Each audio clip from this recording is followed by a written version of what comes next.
Merci à Anne Brassier, Oui. qui nous a apporté dans nos bagages, Anne Brassier qui, je le rappelle, est marraine de Terre et Famille, qui nous a apporté dans ses bagages, parce que Anne ne se promène jamais sans Sainte Jeanne d'Arc dans son sac.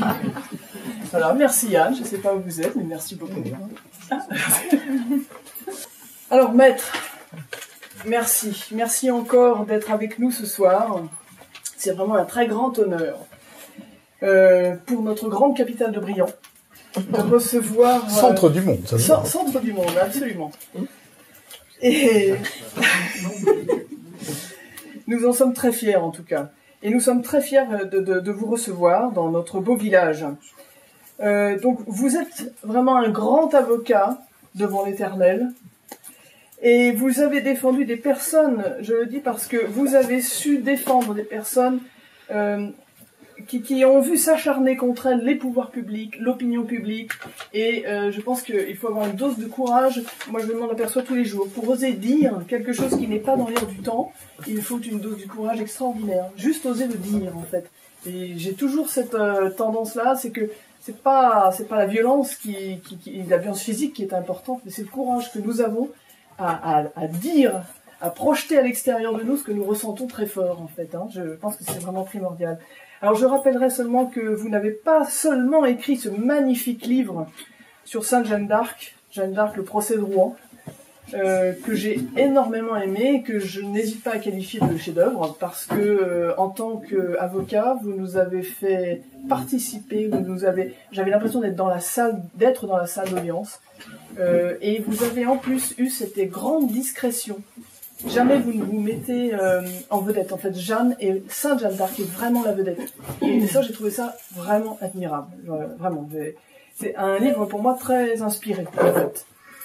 Et vous avez écrit également Aux marges du palais, une biographie d'un grand avocat également, de Pierre-Antoine Berrier. Vous avez écrit Heureux qui communissent et 24 poèmes, ça c'est le titre, et 24 poèmes que nous devrions savoir par cœur pour dire à nos enfants. Donc c'est une anthologie évidemment, comme son nom l'indique, de la poésie française. Et puis vous avez écrit Paroles de roi, anthologie de paroles royales. Et puis sans oublier que vous rédigez régulièrement des articles dans Politique Magazine, qui est aussi un très bon journal, que je n'ai pas cité tout à l'heure. Donc, merci maître. Nous vous laissons maintenant, comme nous avons coutume de faire, entre les mains de notre très sainte Vierge Marie. Vraiment, c'est une très grande joie qui est chaque fois renouvelée quand on me demande de parler de ce livre, qui, comme l'a très bien dit Stéphanie, n'est pas mon livre. Vous n'avez qu'à regarder la couverture. L'auteur, c'est Jeanne d'Arc, c'est pas moi. Et c'est vrai, et c'est pour ça que j'ai beaucoup plus de facilité pour en faire, si on peut dire, la promotion, parce que c'est bien de faire la promotion de son livre, mais ça a toujours un aspect un petit peu gênant. Tandis que là, je fais la promotion très librement, parce que c'est pas mon livre, c'est le livre de Jeanne d'Arc. Et tout à l'heure, vous avez dit que j'avais eu la discrétion de m'effacer. Mais en fait, cette discrétion de m'effacer, je dois le dire en commençant, elle ne m'est pas venue spontanément. J'avais commencé à écrire ce livre il y a 2 ans, en prenant le procès de Jeanne d'Arc que j'avais sur ma table depuis, je vais dire presque depuis toujours, parce que j'ai fait ma première conférence publique à 19 ans sur le procès de Jeanne d'Arc. Et à l'époque, j'étais très fier parce que je disais, elle a 19 ans et moi aussi. Maintenant, ça a un petit peu changé quand même, mais elle a toujours 19 ans. Et c'est ce qui fait d'ailleurs une part très importante de la fascination qu'elle exerce, c'est qu'elle est restée avec ses 19 ans. Et donc, je l'avais beaucoup pratiqué, ce texte. Je l'avais beaucoup pratiqué et j'ose dire que je ne l'avais pas vu. Et j'ai compris maintenant, de façon beaucoup plus pratique, beaucoup plus vivante, vécue, combien l'Église, par exemple, a raison de nous faire... réviser sans arrêt et reprendre sans arrêt les textes sacrés, les lire et les relire. On pourrait dire, mais enfin, ça y est, on le connaît, cette parabole, ça fait 10 000 fois qu'on l'entend. Et puis on s'aperçoit à la 10 001e fois qu'on ne l'avait pas vu, vraiment. Et c'est la propre des textes extrêmement riches, extrêmement forts, d'avoir toujours quelque chose de nouveau à donner. Et donc, je ne l'avais pas vu. Et puis un jour, j'ai pris ce livre et je me suis dit, si je le regardais en avocat, ça veut dire que ce n'est pas la preuve d'une rapidité d'esprit extrême que de mettre 50 ans de vie d'avocat pour dire je vais lire un procès en avocat. J'aurais pu le faire avant. Bon. Mais je ne l'ai pas fait avant. Et je crois d'un autre côté que ça ne m'a pas été complètement inutile parce que certains procès politiques, au pluriel, que j'ai eu à mener m'ont, je crois, bien formé pour arriver à comprendre ce procès de Jeanne, qui est le premier procès politique de l'histoire. Premier grand procès politique de l'histoire. Il y a eu le procès de Socrate, mais le procès de Socrate, on n'a pas les textes. On a des comptes rendus que Platon et Xénophon en ont fait, mais on n'a pas en direct. Le premier dont nous avons en direct le texte, c'est le procès de Jeanne. Et donc j'avais commencé à faire cette étude, et j'avais fait les 3 ou 4 premiers chapitres, et puis j'avais pris pour me guider des textes du procès de Jeanne, le texte préfacé par Robert Brasillac, le texte préfacé par le père Riquet, le texte préfacé par le père Doncoeur, qui sont à peu près les mêmes, mais il y a juste des petites variantes, donc c'était pour arriver à avoir un texte vraiment exact. Et chacun de ces auteurs avait fait une belle préface, celle de Brasillac étant d'ailleurs la plus belle. Et donc, je me suis dit, moi aussi, il faut que je fasse ma préface. Et donc, j'ai fait une préface sur laquelle j'avais bien travaillé, une préface d'une 20aine de pages. Bon.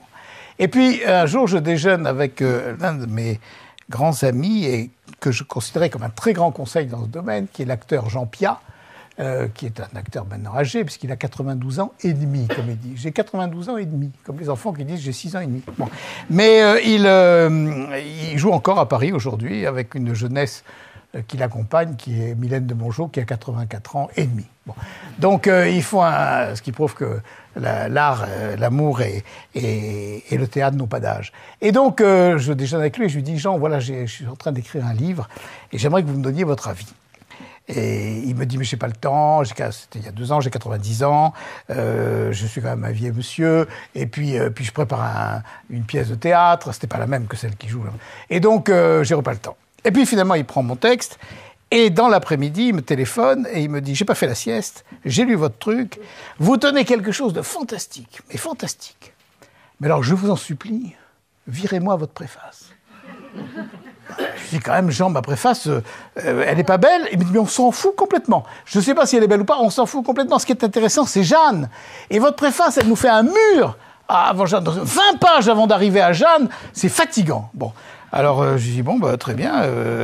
Et puis il me dit, et surtout après, vous savez, vous nous emmenez à la salle d'audience, que vous avez dit, Stéphanie, vous emmenez à la salle d'audience, vous nous faites voir ce qui se passe, vous nous expliquez ce qui se passe, et vous vous effacez. Vous m'entendez? Vous vous effacez. C'est Jeanne qu'on voit, et vous, on ne voit pas. Et il a ce mot extraordinaire. Pour une fois, un avocat sera humble. Je lui ai dit, venant d'un acteur, ça manque pas de scène. Hein. Bon. Mais j'ai suivi. Donc vous n'aurez pas ma préface. Vous pourrez ouvrir mon livre, il n'y a pas ma préface. Je l'ai jetée. Pas de rage, mais je l'ai jetée. Elle ne servait à rien. Bon. Et après, j'ai suivi les conseils. J'ai dit, mais effectivement, je vais la prendre et je vais trouver après un éditeur que j'ai trouvé, qui va me faire des 2 choses que je demandais, c'est-à-dire la présentation. Je dis parce que cette présentation, c'est l'introduction, et c'est aussi le résumé de tout ce qui se passe. Et quand j'ai demandé à mon éditrice, je lui ai dit, bon, vous avez lu mon texte, maintenant je voudrais la première de couverture. Vous savez, ceux qui ici, peut-être, se sont essayés à écrire des livres, savent que les éditeurs, en général, vous disent, monsieur, la première de couverture et la dernière, c'est nous. C'est notre métier. Vous, les auteurs, vous n'y connaissez rien. D'ailleurs, j'avais vu avant une dame très chic et très parisienne, responsable d'une grande maison d'édition, et à qui j'avais dit, je voudrais ça. Et qui m'avait dit, non, là, vous n'y entendez rien, on va mettre Jacques Trémollet de Villers, avocat, accusé, levez-vous. J'ai dit, bon, ça va. Et finalement, on ne s'est pas entendu, ils n'ont pas voulu de moi, j'ai pas voulu d'eux, donc c'était réglé. Et je suis arrivé aux Belles Lettres, où les Belles Lettres m'ont dit, elle m'a dit, mais oui, mais je suis complètement d'accord. Et je lui ai dit, voilà, ce que je veux, c'est cette couverture-là, dont je vais parler dans un instant, et puis je veux que Jeanne d'Arc soit l'auteur. Et elle m'a regardé, elle m'a dit, ben, c'est évident, c'est pas vous l'auteur. Voilà, on est bien d'accord. Bon. Et ensuite, dans le corps du texte, que vous verrez si vous achetez ce livre, et surtout si vous le lisez. Je fais une petite incident, ça fait à peu près 1 an que je sillonne la France avec ce livre. Beaucoup de gens l'ont acheté, parce qu'il y a eu un gros tirage, et pas beaucoup de gens l'ont lu. J'ai lu complètement. Ils ont tort, hein, parce que c'est un bijou. Mais en fait, je m'aperçois. D'ailleurs, ils me disent, à qui je le dédicace? À ma maman, à mon papa, à ma petite fille, à mon cousin, à mon neveu. Je dis, et vous, ça vous intéresse pas, non? Et bon, je sais pas, je vais pas être indiscret. Mais donc, en fait, j'ai l'impression qu'ils disaient, ça fera un beau cadeau. D'autant que quand c'était proche de Noël, ça fait un peu boîte de chocolat. Enfin, c'est quand même très, très joli. Bon. Et en plus, on le met dans sa bibliothèque et on dit, on l'a. On a le procès de Rouen. Et puis, après, un jour, on le lira. Mais le jour vient pas. Bon, enfin. Puis après, on dit, c'est peut-être du vieux français, c'est peut-être compliqué. Puis c'est un truc d'avocat, c'est peut-être droit. J'ai pas fait de droit, moi, ça m'intéresse pas. Bon. Donc, je vais vous expliquer pourquoi il faut pas faire tout ça. Bon, il faut le lire. Bon. Et donc après, je lui ai dit, on va faire donc Jeanne en gras, et puis l'avocat, enfin celui qui commente, en petit. Et donc, j'ai obéi complètement à Jean-Pierre, je me suis mis en petit. Et j'ai été d'une humilité extraordinaire. Bon, donc, et je m'en vante, comme toujours. Dès qu'on est humble, on s'en vante. Bon, et donc, ce qui pose un problème insurmontable à l'humilité. Donc, et donc après, j'ai voulu cette couverture, pourquoi? Parce que cette couverture, c'est une tapisserie qui est au Louvre, qui a été découverte en 2010. Donc, c'est pas vieux, hein. Retapé, etc., et installé au Louvre en 2012. Ça fait donc 5 ans. Et vous entrez dans cette grande salle des tapisseries, il y en a une vingtaine, et vous ne voyez qu'elle. Parce que même s'ils ont fait tous les efforts possibles pour rendre au mieux, cette couleur-là ne rend pas l'éclat du pourpre de cette tapisserie quand vous allez au Louvre. Et en même temps, elle symbolise toute l'œuvre de Jeanne. C'est un peu terrible ce que je dis là, parce que ma conférence pourrait s'arrêter tout de suite. Vous avez au centre le soleil de justice, qui est Jésus-Christ, roi de l'univers, qui rayonne sur le monde entier. Il est vraiment le roi du monde, le monde entier. Et vous avez l'archange Saint-Michel et l'archange Gabriel qui descendent et qui couronnent directement Charles VII. On l'appelait le dais de Charles VII, parce qu'on pensait qu'elle était au-dessus de sa chaise royale, là, comme ça. Et donc la couronne descendait directement sur elle. Et c'est exactement la scène que l'on trouve à l'intérieur du livre quand Jeanne, taraudée par ses juges, finit par leur raconter une partie d'une scène qui s'est déroulée à Chinon et dans laquelle elle a apporté au roi de France la couronne, mais c'est pas elle qui l'a portée, c'est un ange qui l'a portée. C'est un ange qui est venu et qui a porté la couronne au roi de France directement. Et Marc Fimaroli, qui a écrit un magnifique petit ouvrage que vous pouvez trouver au Louvre, qui commente cette tapisserie, dit « c'est la révolution de Jeanne ». Parce que Jeanne, à ce moment-là, dit « le roi de France tient son pouvoir directement de Dieu ». Il est couronné directement par Dieu, il est le lieutenant du roi des cieux et il n'a pas besoin de la médiation ecclésiastique. Alors, c'est pour ça qu'elle a été condamnée. Et là, j'en viens maintenant à l'histoire. Je vais faire juste un tout petit rappel d'histoire, parce que je sais que puisque vous êtes ici, vous êtes tous des gens très cultivés et très savants, mais je m'aperçois quand même de temps en temps qu'il y a des notions qui sont un petit peu confuses, quoi. Même chez les plus savants. Donc je reprends, mais très vite. Nous sommes, quand Jeanne démarre, nous sommes en 1429. Bon. 9 ans avant, on a signé le traité de Troyes, le honteux traité de Troyes. Par le honteux traité de Troyes, le roi de France, Charles VI, fou, et sa femme, la reine Isabeau de Bavière, dont la réputation était qu'elle était, pardonnez-moi à chastes oreilles, la plus grande putain de la chrétienté, ce qui prouve que ce n'était pas un brevet de moralité. Et donc, ce qui prouve qu'elle était non seulement de mœurs légères, mais de mœurs vénales aussi. Bon. Donc, le roi de France, Charles VI, fou, et la reine Isabeau de Bavière, qui était ce que je viens de dire, cèdent le royaume de France au roi de France et d'Angleterre, Henri V, et déshérite Charles VII, le fils de Charles, le futur Charles VII, le dauphin, le déshérite au motif qu'il était parricide. N'importe qui, hier, avant-hier, au XIVe siècle, au XIIIe siècle, au Xe siècle, au XXIe siècle, n'importe qui aurait dit un traité par lequel un homme en état de démence, accompagné d'une femme vénale, vend son bien le plus cher à un tiers en déshéritant son fils en disant qu'il est parricide, il est vraiment fou. Donc le traité ne vaut rien. Ce que disaient tous les bons Français de l'époque. Mais l'Université de Paris, qui était ce qu'on fait de mieux sur le plan intellectuel, sur le plan culturel et sur le plan cultuel, sur le plan religieux, qui était, d'ailleurs elle se définissait elle-même, vous allez voir c'est très simple, le soleil radieux de la chrétienté, dans une humilité qui dépasse toutes les humilités. Donc ce soleil radieux de la chrétienté avait trouvé que ce traité était remarquable, parce qu'il mettait fin à la guerre de 100 ans. Qu'il mettait fin à cette guerre en faisant la paix universelle, et voyez comme les choses sont toutes proches, en faisant une sorte d'union européenne dans laquelle disparaissait le royaume de France. Et ainsi, on arrivait à faire une paix complète.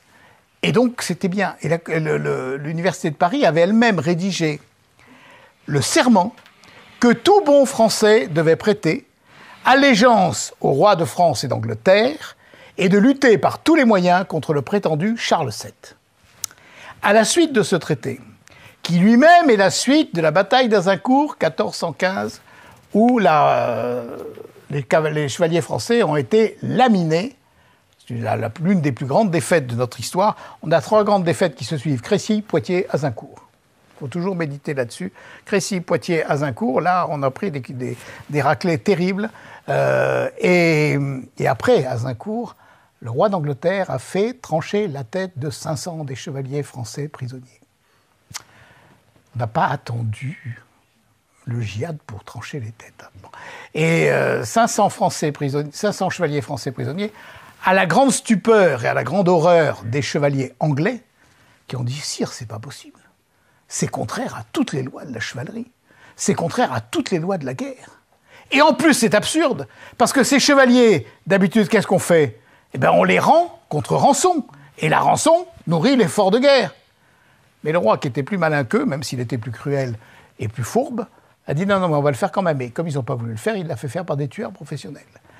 Et ainsi, il avait décapité, c'est le cas de le dire, toute la noblesse française. Et il pouvait rentrer dans le pays sans rencontrer d'obstacles. Il avait épargné 2 seulement, Charles d'Orléans et Jean d'Alençon, parce qu'ils étaient de sang royal. C'est tout. Et là, il s'est dit quand même, on ne va pas pouvoir le faire, là, vis-à-vis de tout le monde entier de la chrétienté, ça va être monstrueux. Donc on en est là. On en est là, et ensuite, on est allé de défaite en défaite, et le petit roi, petit prince, alors ensuite Charles VI meurt, Henri V meurt aussi, parce qu'il y a quand même aussi, ça arrive chez tout le monde. Bon, Henri V meurt, et donc on a en Angleterre un tout petit garçon, Henri VI, et c'est en fait le régent, le duc de Bedford, qui commande. Encore défaite, et défaite, et défaite, et il reste Orléans, qui est le nœud du passage de la Loire, et le roi se trouve à Bourges, à Chinon, et il est relégué là, et il est dans un tel état qu'un ambassadeur de Venise, qui sont les meilleurs chroniqueurs du temps sur l'histoire, écrit à la Sérénissime République « Si Orléans tombe, le roi Charles pourra aller chercher son pain à l'hôpital. » Voilà où on en est. On en est là, et normalement, Orléans va tomber, ce qui est aussi une infamie, au point de vue du droit, du temps, parce que Charles d'Orléans est prisonnier en Angleterre, et une règle du droit de la guerre du temps veut qu'on ne mette pas le siège sur une ville dont le chef, dont le seigneur est prisonnier en ce moment, parce qu'il ne peut pas la défendre. Mais les Anglais, qui n'ont pas trop changé là-dessus, disent on s'en fout des lois de la guerre, on prend Orléans. Bon. Et donc ils mettent le siège à Orléans.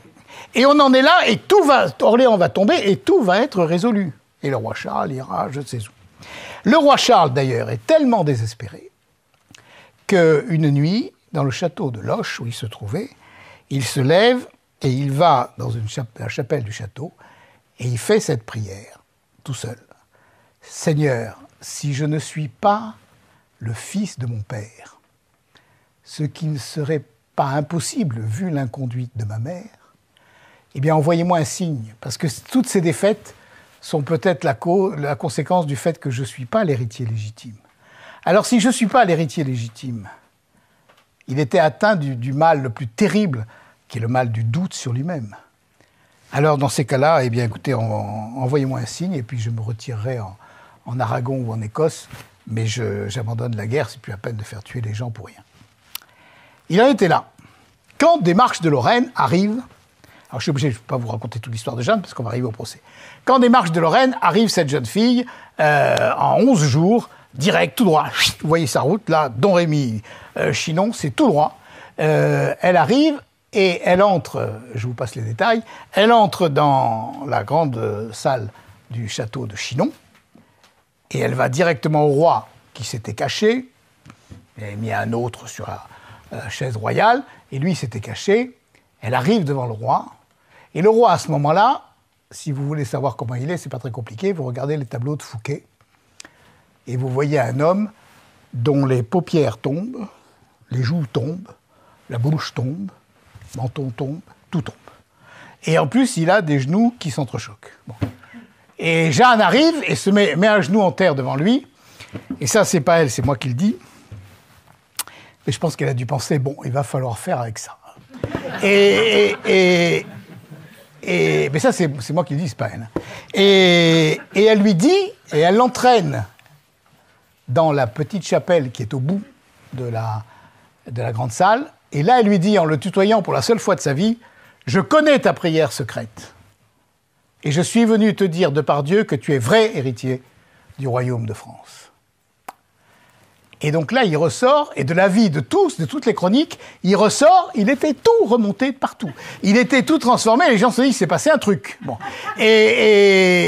Et donc, après l'avoir fait examiner Jeanne par des docteurs, par des femmes, d'abord par des femmes, pour voir si c'était un homme ou une femme, si elle était femme ou si elle était vierge. Bon, donc ils ont dit, oui, les femmes ont dit, oui, c'est pas un homme, c'est une femme et elle est vierge. Bon, ensuite par les docteurs et qui ont dit, les docteurs de la loi, bien sûr, qui ont dit, bon, eh ben, c'est vrai, elle est de bonne doctrine et de bonne mort, c'est pas une hystérique, c'est pas une diabolique, c'est pas une sorcière, c'est bon, donc c'est pas une folle. Bon, donc il avait toutes les garanties. Et il lui donne les armes. Il lui donne 12 000 hommes. 12 000 hommes. 12 000 hommes, 12 chevaux, 12 000 écus. C'est le chiffre de Jeanne, 12. Et 12 000 hommes, je ne sais pas si vous notez, 12 000 hommes aujourd'hui, c'est un corps d'armée. Donc Jeanne était générale de corps d'armée à 17 ans. À 17 ans, Napoléon était lieutenant. César n'avait pas commencé sa carrière. C'est prodigieux. Bon. Donc elle est là. Et alors, je vous passe tous les détails, elle écrase tout le monde, Orléans, vous connaissez ça, Meung, Beaugency, Patay, elle fait sacrer le roi à Reims. En 5 mois, elle a mis par terre tout l'édifice construit par le traité de Troyes et par des années de guerre, par l'université de Paris. Ce qui fait, et là j'en arrive au procès, ce qui fait que quand elle est prisonnière à Compiègne, immédiatement, dans les 8 jours, l'université de Paris écrit au roi de France et d'Angleterre, c'est ainsi qu'on l'appelait, il faut la juger. Ça, c'était jamais vu. Jamais. On ne jugeait pas l'adversaire qu'on venait de faire prisonnier. Ou on lui coupait la tête, comme l'avait fait le roi pour les chevaliers d'Azincourt, ou on le vendait sous rançon, mais c'est tout. Ou on le gardait, sans le vendre, prisonnier. Mais le juger, pourquoi le juger? C'est au nom de quoi?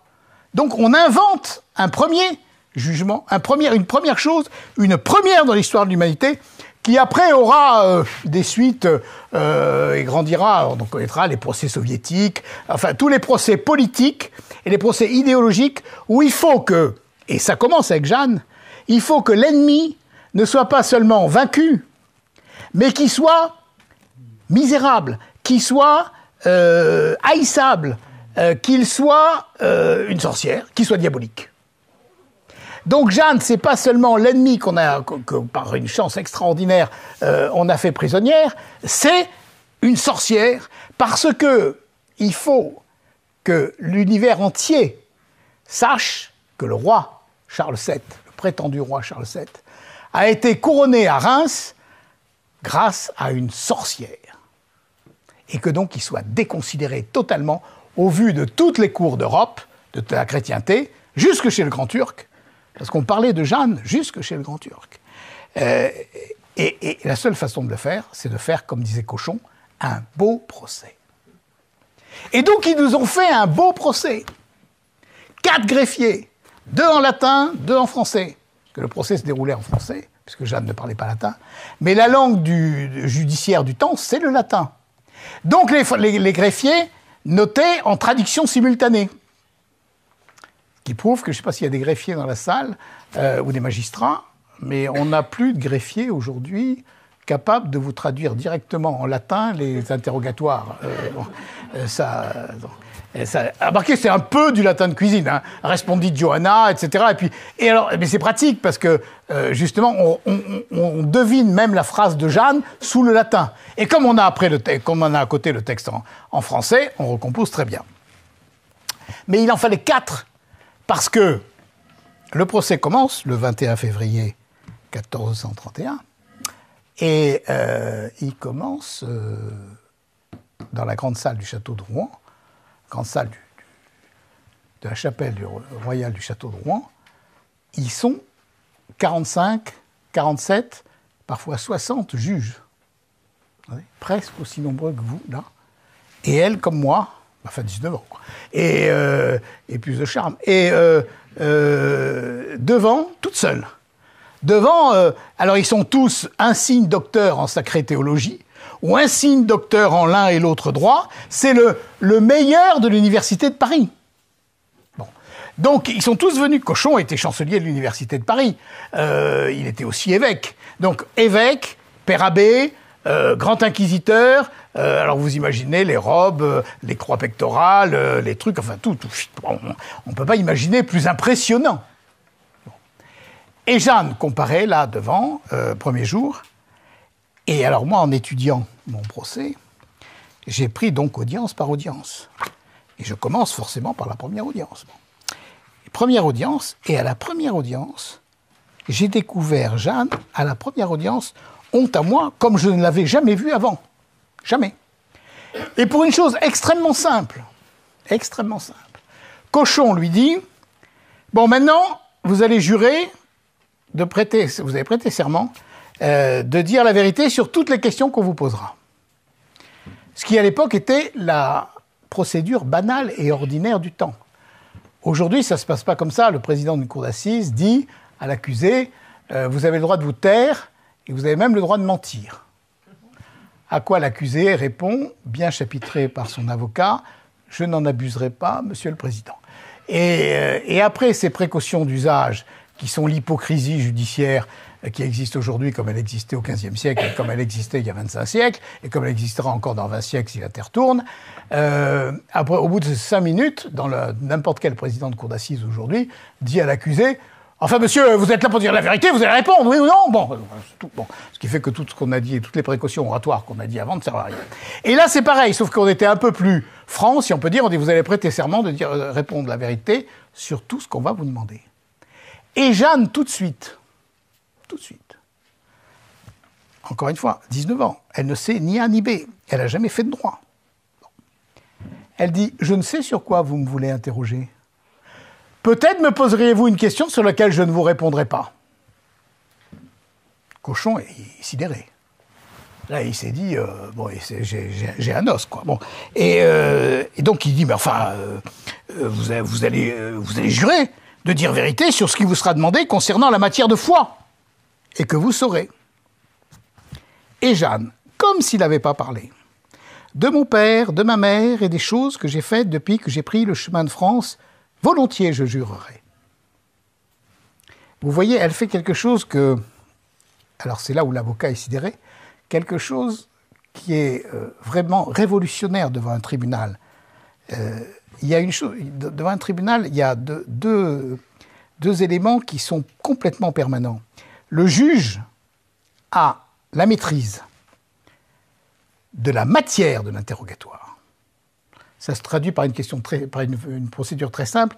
Il dit à l'accusé, monsieur, c'est moi qui pose les questions et c'est vous qui répondez et pas l'inverse. C'est moi qui fixe le débat et pas vous. Et il a la maîtrise du temps du procès. Ce sont les deux maîtrises qu'aucun juge ne peut jamais abandonner. Et là, Jeanne, tout de suite, elle prend la maîtrise de la matière du procès. De mon père, de ma mère et des choses que j'ai faites depuis que j'ai pris le chemin de France, volontiers je jurerai. Là-dessus, je parle. Mais des révélations à moi faites de par Dieu, je ne les ai dites ni révélées à personne, fort au seul Charles, mon roi. Et je ne les révélerai même si on devait me couper la tête. Donc, moi qui me posais la question, pourquoi, que cherchent les juges? Pourquoi posent-ils leurs questions comme ça? Et quel est le système de défense de Jeanne? Je me dis là, immédiatement, le premier élément du procès, la première recherche des juges, c'est le secret entre Jeanne et le roi. Et Jeanne, avant même qu'on lui dise, avec une intuition qui est prodigieuse, elle a pigé. Elle dit, ben ça vous le saurez pas. Vous pouvez toujours courir, vous le saurez pas. Et elle ajoute, même si on devait me couper la tête, car j'ai eu cet ordre par vision, j'entends par mon conseil secret de ne rien révéler à personne. Elle dicte toute sa stratégie dans le procès. Vous voulez le secret du roi, vous l'aurez pas. Et puis la personne à qui vous parlez, elle a un conseil. Et son conseil, c'est un conseil secret. C'est un conseil qui vient d'en haut.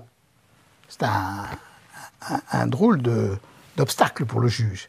Et elle termine, et avant 8 jours, je saurai bien si je dois les révéler. Donc elle renvoie à huitaine. Comme les avocats ont dit, monsieur le président, s'il vous plaît, renvoyez à huitaine. Bon. Et après, elle dira, reposez-moi la question dans 15 jours. Et une autre fois, elle dira, dans 2 ou 3 mois, peut-être, je vous répondrai. Et je me suis dit, mais qu'est-ce qu'elle veut, là? Ben, c'était évident. Elle gagne du temps. Elle gagne du temps parce qu'elle se dit, ces gens-là, ils sont là pour me tuer. C'est évident. Bon. Donc, chaque jour que je gagne est un jour gagné. Et elle attend quoi? Ben, elle attend la libération par ses amis. La Hirc, Saint-Traille, Jean d'Alençon, peut-être le roi, qui vont débarquer et hop, chasser toute cette racaille ecclésiastique, et puis on y va et on reprend la guerre. Bon, c'est ça qu'elle attend, Jeanne. Et donc, elle lutte pied à pied avec les juges pendant quand même du 21 février au 30 mai. Ça a duré longtemps quand même, hein, pour quelque chose qui était fabriqué d'avance. Ce qui fait qu'on va avoir 2 procès, et puis autre chose qui n'est plus un procès. Le premier procès, c'est le procès politique, où ils vont essayer par tous les moyens d'avoir ce secret. Et ils ne l'auront pas. Ils ne l'auront pas, et nous, on l'a, mais on ne l'a pas complètement non plus. Parce qu'on a su, après, par le roi, qu'elle lui avait dit sa prière secrète. Et c'est ça qui a bouleversé Charles VII, parce que personne ne pouvait le savoir, ça. Donc il s'est dit quand même, elle arrive d'ailleurs, cette petite, c'est pas possible. Et ensuite, elle lui a redonné confiance. Mais est-ce qu'il s'est passé autre chose entre le roi et Jeanne? Jeanne ne l'a pas dit. Elle ne l'a jamais dit à son procès, et donc on ne le sait pas. D'où, peut-être vous avez entendu parler, toutes les hypothèses complètement folles, mais qui font toujours rêver. Et en fait, elle lui a dit « Je suis ta demi-sœur, parce que ta mère a couché avec Louis d'Orléans, et c'est comme ça, après on m'a mis à Don Rémy. » Enfin, des tas de trucs qui... Bon, ça nourrit les fantasmes, ça fait... Bon, en fait, on ne sait pas. Elle lui a pas dit. Donc, la seule chose qu'on sache, c'est ce secret que Charles VII dira après, et qu'on saura au procès de réhabilitation, mais qu'elle n'a jamais dit devant ses juges. Parce qu'en plus, c'est un chef militaire, Jeanne, c'est un chef de guerre, et elle a la pratique des secrets. Et elle sait qu'on ne livre pas les secrets à l'ennemi.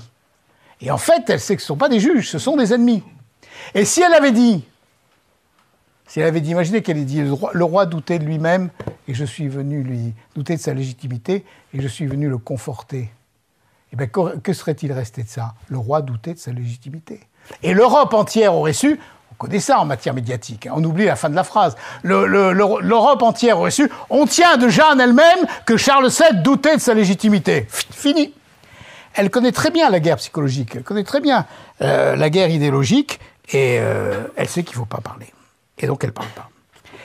Voilà, alors, tout de suite, je me suis dit, en plus, en reprenant l'histoire des grands procès politiques, si vous reprenez les procès des grands chefs militaires, aucun ne s'est défendu lui-même.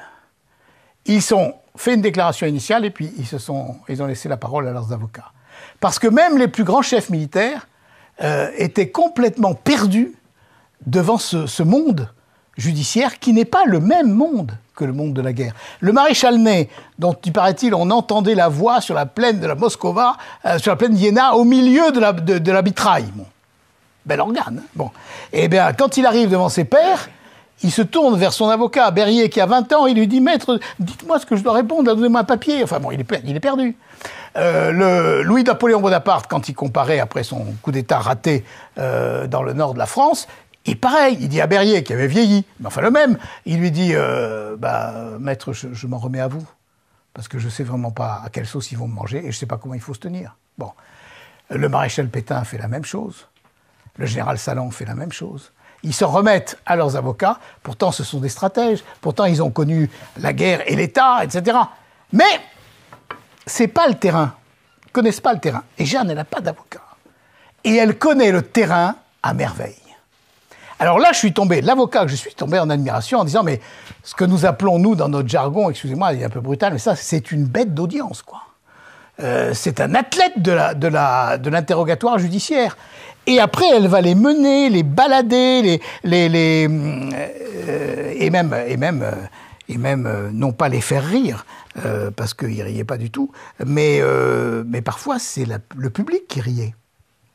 Et les greffiers notaient. Responsio superbe, ça veut dire responsio orgueilleuse. Responsio mortifère. À un moment, on lui demande s'il y avait des Bourguignons. Les Bourguignons, je précise, ici en Bourgogne, que les Bourguignons du temps de Jeanne, ça ne veut pas dire les gens de Bourgogne. Ça veut dire ceux qui sont du parti du duc de Bourgogne, alliés aux Anglais. Comme les Armagnacs, qui sont partisans du roi Charles VII, c'est pas ceux qui sont du pays d'Armagnac. Il y en avait qui venaient d'Écosse, c'était aussi des Armagnacs. Donc, bon, vous m'avez compris, c'est pas à vous que ça s'adresse. Bon. Et donc, le juge lui dit, cochon, tous les juges étaient bourguignons. Il y avait les Anglais, qui étaient pro-anglais, évidemment, puisqu'ils étaient anglais, et les Bourguignons, qui étaient les Français pro-anglais. Voilà. Et donc, c'est comme ça qu'on parlait. Et donc, Cochon lui dit, est-ce que dans votre village, il y avait des Bourguignons? Elle répond, il y en avait un. Et j'aurais bien voulu qu'il eût la tête coupée. Si j'avais été son avocat, je lui ai dit, là, Jeanne, ça va pas, quoi. C'est tous des Bourguignons devant, hein. Bon, tous les juges. Bon. Et le greffier a noté responsio mortifère. Ce qui était vrai. Bon. Et donc on a toute la vie de ce combat pendant tout le temps, de ce combat qui est dramatique et qui se termine d'une façon, vous le savez bien, absolument tragique, et on le sait. Mais en même temps, il y a un tel allant, une telle jeunesse, une telle fraîcheur, un tel humour, un tel courage que d'abord, on croit qu'elle va gagner, quoi, à un moment. Et ensuite, on pleure pas tout le temps. On pleure, on rit, mais enfin, on suit comme elle. Par exemple, quand on lui demande comment était habillé Saint-Michel, elle ne veut pas répondre. Alors, il y en a un, évidemment, très malin, le grand inquisiteur, qui lui dit « Était-il nu ?» Ça aurait été chouette, ça. Hein, bon. Et elle répond « Croyez-vous que Dieu n'ait pas de quoi le vêtir ?» Il est quand même très habile, il faut avoir l'esprit de répartie. Et un autre qui ajoute, par feu roulant, avait-il des cheveux? Pourquoi les lui aurait-on coupés? Et donc elle n'a jamais dit, parce qu'elle ne jette pas des merveilles. C'est extrêmement important, ça. Jeanne a eu des visions, c'est sûr. Bon. Elle a eu des voix, elle a eu des visions. Et même, elle a eu plus que des voix et des visions, puisqu'elle dit qu'elle a touché les personnages qui lui apparaissaient, les saintes. Sainte Catherine et Sainte Marguerite, notamment. Mais elle est d'une pudeur extraordinaire sur ces révélations. D'abord parce qu'elle est face à des ennemis, et qu'elle ne va pas leur livrer, et puis qu'elle trouve indécent leurs questions. Mais en même temps aussi parce que même si elle était face à des amis, c'est trop beau, c'est trop merveilleux, c'est trop intime et c'est trop sacré pour qu'elle puisse en parler. Et donc elle reste avec cette réserve admirable qui dit d'une certaine façon aussi, qui est un des éléments qui plaide pour la véracité de son récit mystique, parce que précisément il est extrêmement pudique. Et que malgré tous les coups de boutoir de ces juges, ils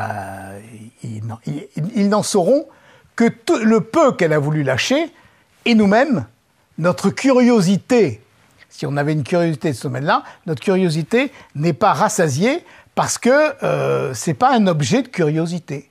Ce qui était important, c'est ce que ces voix lui disaient, et même pas ce que les voix lui disaient, parce qu'elle dit très peu de paroles de ces voix. Elle dit « Et me disait l'ange, la grande pitié qui est au royaume de France. » Ça, oui. Et me racontait l'ange, la grande pitié qui est au royaume de France. Mais c'est un résumé de ce que lui disait l'ange. Mais pour le reste, on n'en saura pas plus. Mais on saura quand même, j'allais dire, un peu tout l'environnement. Alors, je vais vous dire maintenant ce que vous avez trouvé, une partie de ce que vous avez trouvé dans ce livre, si vraiment vous le lisez. Et vous allez le lire. Hein. Bon. Parce que, je vous le dis pour vous donner envie de le lire, et parce que je pense que je parle avec ma propre expérience. Ne l'ayant pas vu avant de le regarder en avocat, je me suis dit que peut-être tous les autres étaient comme moi et qu'ils ne l'avaient pas vu. Parce que toutes les publications qui s'étaient faites de ce procès, c'était le texte en vrac. Et il faut quelques-uns privilégiés pour arriver de ce texte en vrac à sortir ce qu'a sorti Péguy, par exemple. Et avant de vous dire exactement ce que vous trouvez, je vais vous faire une toute petite histoire de ce procès, de la découverte de ce procès. Vous dire combien il est important dans l'histoire de Jeanne. Jeanne ne disparaît pas de l'histoire de France après sa mort et son procès en réhabilitation. Mais elle s'estompe. Elle reste dans la vénération d'Orléans, dans la vénération de Don Rémy, dans la vénération, quoi qu'on en ait dit, de la famille royale, notamment de Louis XI, et puis de famille en famille jusqu'au bout. Mais c'est tout. Et c'est en 1850, au cœur du XIXe siècle, du siècle scientiste, du siècle rationaliste, du siècle le plus opposé à la mystique de Jeanne, que Quicherat, le patron des archives de France, libre penseur, scientiste et rationaliste, exhume le procès de Rouen, les 4 exemplaires, le sort, le lit, et tombe sous le charme. Et dit, mais c'est une œuvre extraordinaire, et commence donc à le faire sortir. Sainte-Beuve, alors, à l'époque, Sainte-Beuve, je vous dis, c'est un écrivain, critique littéraire, c'est pas une sainte. Hein, je dis ça parce que j'ai trouvé une fois dans une copie, la sainte a dit mon nom. Et alors, Sainte-Beuve écrit dans ses chroniques du lundi, il faudrait sortir ce texte magnifique de la poudre du greffe. Il donne lieu à énormément de publications, et le premier qui s'en sert, c'est Michelet, l'historien, Jules Michelet. Pas le ministre, l'historien, Jules Michelet.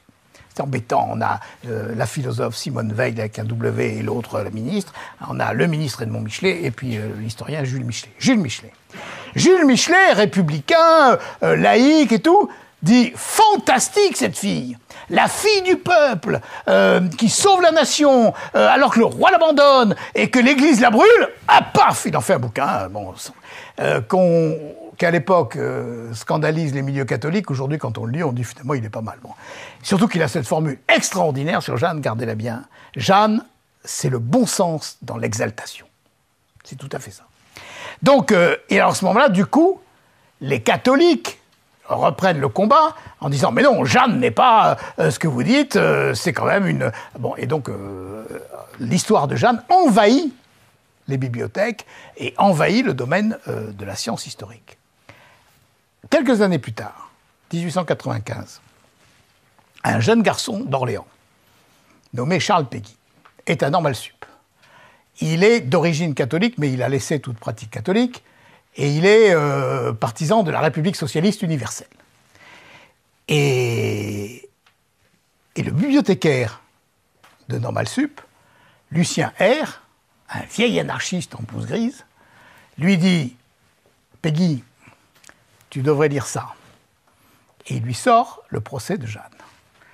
Peggy se plonge dans le procès de Jeanne et il n'en sort pas. Jusqu'à sa mort en 1914, il écrira sur Jeanne. Quand il écrit Victor-Marie comte Hugo, il parle de Jeanne. Quand il écrit Corneille, il parle de Jeanne. Quand il écrit la tapisserie de Sainte-Geneviève, ça se termine sur Jeanne d'Arc. Et quand il écrit les 8000 vers d'Ève, ça se termine sur Jeanne d'Arc. Donc, de toutes les façons, il n'en sort pas. Donc, elle a été sa muse et elle l'a attrapé et elle l'a conduit. Et elle l'a ramené de la République socialiste universelle jusqu'à Charles Péguy, tel qu'on le connaît, 1914, avec tout ce qu'il a écrit sur Jeanne, et ce qui est probablement celui qui a le mieux compris l'âme de Jeanne. Bon.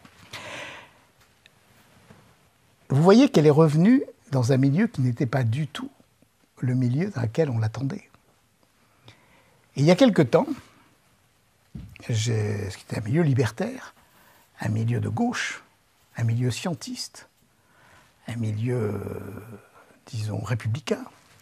Et j'ai fait la même expérience lorsque j'ai sorti mon livre. La deuxième conférence que j'ai faite, la première conférence que j'ai faite, je l'ai faite à la librairie Les Belles Lettres. Forcément, c'est normal, pour présenter mon livre. Et je reçois une invitation, c'était la seconde, d'une librairie qui s'appelle Les Tropiques. Elle est sur YouTube, donc vous pouvez aller le voir, qui m'écrit, et m'envoie un courriel, « Maître, accepteriez-vous de présenter votre livre dans ma librairie, qui est une librairie hegeliano-marxiste ?» Je lui réponds, je ne savais pas qu'il en existait encore, mais je viendrai volontiers. Il me répond, l'encore est de trop, mais je vous attends. Bon, donc j'y vais. Et j'arrive là, dans la librairie, 14e arrondissement, rue Raymond Losserand, la librairie Tropique, où je vois un gaillard avec des épaules comme ça, qui me reçoit, qui me dit, bon, installez-vous. Bon, il y avait, on était 20, il n'y avait pas la place d'avoir tout le monde ici. Bon. Et il ouvre la séance en disant, il y en a ici, avec le livre à la main, il y en a ici qui peuvent s'étonner que j'ai invité Maître Trémollet de Villers, qui n'est pas franchement de mon bord, bon, et qui est sur un sujet qui encombre pas les rayons de ma librairie. Bon. Mais j'ai deux choses à dire. Comme le disait le camarade Vladimir Ilitch Lénine, les faits sont têtus. Et comme disait mon maître Hegel, Jeanne est un fait... Non,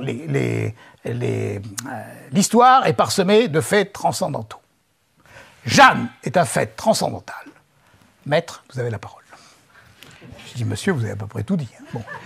Mais, comme j'étais là pour parler, j'ai quand même parlé. Bon. Et j'ai raconté un peu ce que je vous racontais. Bon. Et à un moment, comme on était en petit comité, c'était plus facile, il y avait un monsieur qui était à côté de moi, qui avait à peu près mon âge, il me tire par la veste comme ça, et il me dit, dites monsieur, là, maître, vous n'êtes pas un perdreau de l'année. Je dis non, je ne suis pas un perdreau de l'année, ça c'est sûr. Bon. Ça fait un perdreau d'un certain nombre d'années, quoi. Et vous avez beaucoup vécu, vous avez beaucoup plaidé, vous avez vu beaucoup de choses. Je dis oui. Et vous pouvez y croire, vous, à ces anges qui apparaissent, ces Sainte Catherine, ces Sainte Marguerite, enfin, soyons sérieux, quoi. Comment vous pouvez croire à ça? C'est pas possible, quoi. Alors je me suis dit, bon, il faut que je réponde, mais enfin, sans l'humilier, mais quand même, enfin bon. Et j'étais en train de chercher ma réponse, et le patron le regarde et lui dit, je t'ai dit un fait transcendantal. Autant dire un mystère. Et si tu veux, et ce que le propre du mystère, c'est qu'il est mystérieux. Et si tu veux que maître t'explique le mystère, et s'il y arrive, ben, il n'y a plus de mystère. J'ai dit, monsieur, vous avez tout dit. Voilà. Et donc, j'ai mesuré à ce moment-là, c'est l'avantage, j'ai mesuré à ce moment-là la portée du mystère dans l'histoire. Et je vous demande de réfléchir à ça. J'avais un maître et ami qui m'a beaucoup apporté dans ma vie, Jean Housset, que certains peut-être ont connu ici, et qui nous disait, dans les cours de cadre qu'il nous faisait quand on était étudiant, « Faites des méditations historiques, vous verrez combien c'est surnaturel. » Et c'est vrai que quand on réfléchit à la façon dont les peuples s'arrangent, les États se font et se défont, on est bien obligé de croire à l'existence du mystère. Bon, du mystère dans la vie politique. Et donc, j'en étais là. Quand on finit la conférence, après il y a un pot avec du fromage et du vin, et le patron me dit « Bon, vous êtes plutôt de droite ?» Alors, je dis « En tout cas, je suis pas de gauche. » Et il me dit bon, alors je sais pas comment je vous dis ça, parce que je sais pas comment c'est chez vous, mais chez nous, à gauche, c'est la merde. Alors je dis, vous savez, chez nous, c'est pas très loin. Hein. C'était avant toutes nos histoires. Là. Bon. On n'en est pas très loin non plus. Bon. Et alors je lui dis, mais vous savez quand même, alors, je voulais le consoler, quoi. Je lui dis, vous savez quand même, j'ai bien connu dans ma jeunesse un communiste que j'ai beaucoup aimé, qui était Philippe Robrieux, l'ancien patron des jeunesses communistes. Il me dit, ah oui, j'ai bien connu Philippe Robrieux, il a écrit de très beaux livres. Je lui dis, oui, il a écrit une biographie de Maurice Thorez, qui est très sévère pour Maurice Thorez, le secrétaire général du Parti communiste, mais qui est un très beau livre. Il me dit, oui, mais c'était le temps où on pouvait écrire un livre sur un secrétaire général du Parti communiste. Aujourd'hui, sur Pierre Laurent, en une demi-ligne, vous avez terminé le sujet. Alors, je lui dis, mais alors il y a Mélenchon. Elle me dit, ah, Mélenchon, c'est le 19e siècle, arrêtez. Bon, alors, je dis, mais je sais pas quoi. Elle me dit, alors, Jeanne, au secours, quoi. Hegeliano marxiste, hein. Bon. Et quelques temps après, je vais à France Culture, dernier bastion soviétique de l'Occident. Bon. Il y en a plus, il y a que, hein. Bon. Et avec Colette Beaune, historienne officielle de Jeanne d'Arc, et Michel Vinocq, bon, qui est historien, des historiens, et qui pontifie, comme chez lui, à France Culture. Moi, j'étais l'intrus. D'ailleurs, ils me regardaient pas, j'étais transparent, ils parlaient entre eux, je n'existais pas. Quoi. Et alors j'ai dit à Colette Beaune, madame, je suis très honoré d'être avec vous, la grande historienne. Que dalle. Bon. Et puis, et à un moment, elle dit simplement à mon attaché de presse qui m'avait dit qu'elle allait m'accompagner, parce qu'elle me dit, vous allez dans la fosse au lion. Je dis, oh, écoutez, j'ai l'habitude, vous en faites pas. Bon. Et elle dit, ah, vous avez fait une très belle couverture. Très, très belle couverture. Et alors je dis, et la typographie aussi. La typographie aussi est très bien, très très bien. Et dans l'ascenseur, alors là, ça m'a tué, parce que mon attaché de presse a dit « Et le chiffre des ventes !» Je lui ai dit « Oh, dites pas ça. » Elle m'a dit « Ben si, parce que vous avez vendu à vous seul plus qu'eux à tous réunis. » Bon, alors, bon, donc ça va. Et dans l'émission, c'était pas sur Jeanne d'Arc, c'était « Pourquoi Jeanne d'Arc revient aujourd'hui ?» Et donc, on demande ça à Michel Vinocq. Et Michel Vinocq dit « Jeanne d'Arc revient, et elle revient là où elle est venue pour la première fois, à gauche. » Étonnant, hein? Bon, donc, c'est pour vous dire en un mot l'universalité de Jeanne d'Arc. D'ailleurs, je voudrais vous dire, c'est pas du tout une pub, que le seul candidat à la présidence de la République aujourd'hui qui ait fait référence à Jeanne d'Arc, c'est le petit Frigoli, là, Emmanuel Macron. Là. C'est lui qui est venu à Orléans. Il se prend un peu pour Jeanne d'Arc, ça c'est embêtant. Bon. Mais il se prend pour le Christ aussi, donc voilà, on n'est pas de trucs près. Mais c'est vrai. Bon, donc il y a donc et j'ai été frappé de voir combien c'est un personnage. C'est plus qu'un personnage. Le personnage, c'est pas un beau mot. C'est un être. Je n'emploie pas le terme de sainte, parce qu'ils n'emploient pas le terme de sainte. Mais c'est quelqu'un qui est complètement transversal, quoi, dans le paysage français. Et d'ailleurs, la République, pour reprendre les choses, l'a canonisée avant l'Église, hein, puisqu'elle a été faite héroïne nationale par la loi de mai 1920, avant qu'elle fût déclarée sainte. Elle était déjà béatifiée, mais avant qu'elle fût canonisée. Et pour ajouter et terminer sur ce chapitre, on a failli mettre sous la statue de Jeanne aux Pyramides, élevée à cette occasion, l'inscription qui avait été préparée par Anatole France à Jeanne d'Arc, brûlée par l'Église, trahie par son roi, la République reconnaissante. Il fallait être Anatole France. Bon, vous voyez pour dire, voilà, l'ampleur de ce que on peut trouver, parce qu'elle est revenue par le procès. Mais après, il s'est passé ce que vous avez compris, c'est-à-dire qu'on a extrapolé sur le procès. Et chacun a fait son histoire, son personnage, sa Jeanne, et c'est normal. Tous les personnages historiques sont comme ça. et ont droit à ce traitement. Mais chacun a fait son histoire de Jeanne, sa vie de Jeanne, sa psychologie de Jeanne d'Arc, etc. C'est très beau, il y en a qui sont très beaux. Le roman de Jeanne d'Arc de Philippe de Villiers est un très beau livre. C'est une magnifique cinécénie de Jeanne.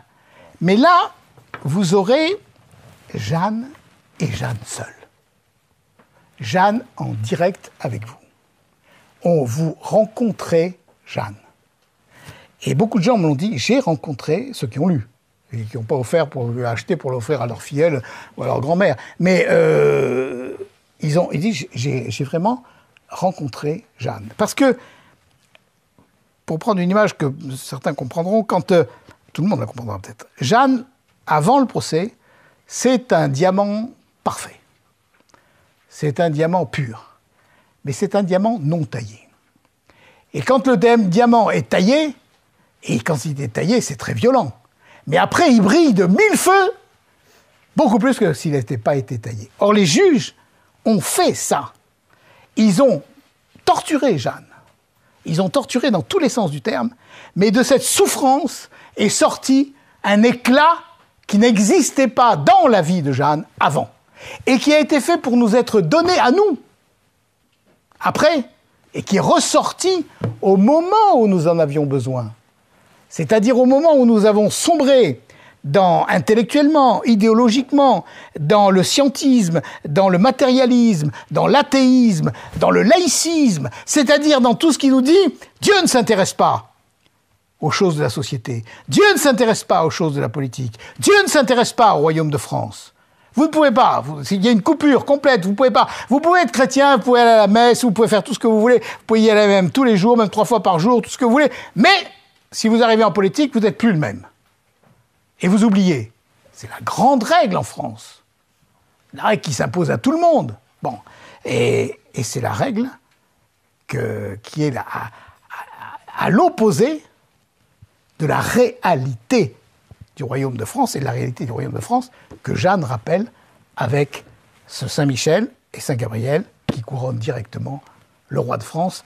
Et elle est venue de par le roi du ciel pour faire couronner le roi de France. Donc on est là au choc, vraiment, qui était le choc à l'époque, parce que c'était pas non plus différent, même si on était dans une période plus cléricale, bien sûr. Mais c'est pas non plus très différent, puisque l'élite du clergé qui juge Jeanne est au service d'un pouvoir politique.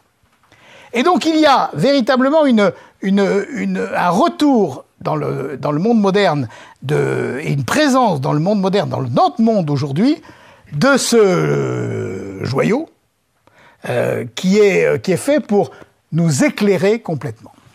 Alors vous trouverez, je reviens enfin à ce que je vous avais dit, c'est-à-dire ce que vous pouvez trouver. Vous trouverez d'abord une chose qui a frappé son premier préfacier, son premier auteur du procès de Jeanne, Robert Brasillac, quand il dit le plus pur et le plus émouvant chef-d'œuvre de la langue française n'a pas été écrit par un homme de lettres.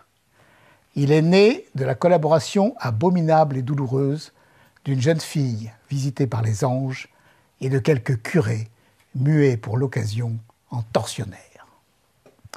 Et vous trouverez ça. C'est-à-dire que vous trouverez d'abord une langue française inimitable. C'est d'abord la langue du XVe siècle. François Villon meurt l'année où Jeanne naît.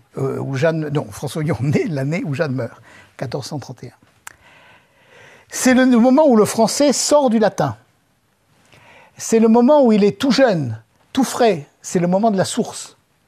Si vous voulez retrouver la langue française, jusqu'à la pureté de la langue française à sa source, si vous voulez vous en désaltérer, et si vous voulez bien parler un beau français, un français simple, vous allez trouver Jeanne. Jean Cocteau disait « Le plus grand écrivain de langue française, c'est Jeanne ».